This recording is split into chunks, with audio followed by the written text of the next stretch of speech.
Welcome to Wicked Wednesday with the Collective. Tonight I'll be reading My Parents Came to Visit. I Wish They Didn't by Bloodhunter62 from Reddit's No Sleep. To put it plainly, I have no idea what the hell is even happening anymore. First of all, my parents called me the other day to let me know they're coming to visit this weekend. Sounds normal, right? Well, it would be if my parents hadn't died in a horrific car accident with a semi-truck last year. Yesterday, my little brother called me. He sounded incredibly unnerved about something, so I asked him what was wrong. This monster has been following me around since Wednesday. At first, I didn't believe him, but I asked him to describe the monster anyway. It has translucent white skin, unnaturally long legs but walks on its knees, glowing yellow eyes that seem to gaze upon his very soul, an unerring smile that stretched from ear to ear with dagger-like teeth, and long lanky arms with large clawed hands. A wave of chills suddenly flowed over me, causing me to freeze up. I managed to regain my composure and asked him where he was when he noticed the creature. I was walking downtown to get some food for my cat when I noticed something moving in the parking structure across the street. I focused on it and watched for movement. That's when I noticed a face peeking at me from around a car on the 7th floor of the structure. That godforsaken smile perpetually etched into its skull. I was petrified just attempting to visualize this creature. I've got to go. I'll call you back later, I said as I hung up the phone. Is he crazy? Am I crazy? I don't even know what to believe anymore. My brother called me again.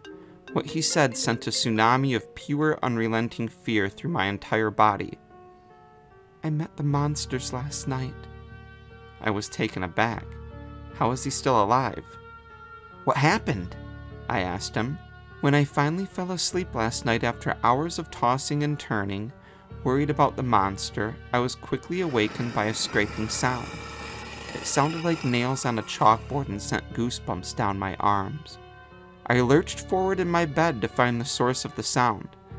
I looked to the window only to see those piercing yellow eyes staring back at me.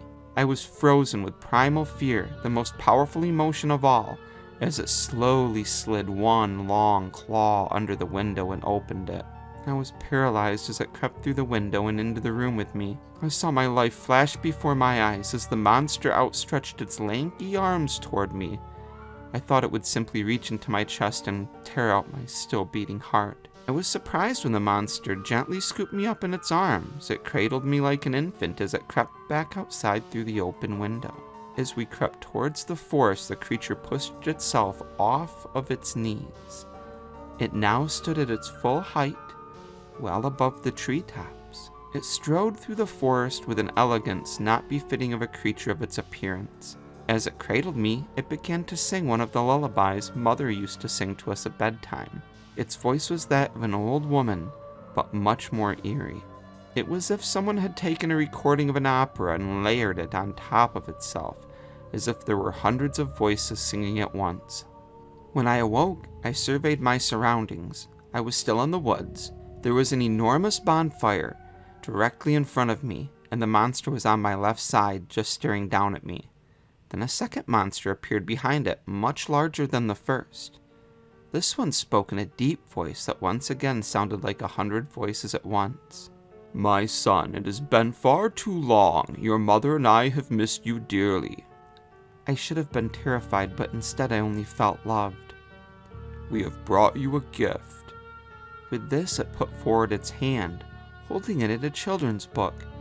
It was one of the ones our father used to read to us as children. As I groggily grabbed the book, the emotions I should have been feeling before hit me like a Mack truck. As I began to lose consciousness, Father said one more thing. Tell your brother we have a gift for him, too.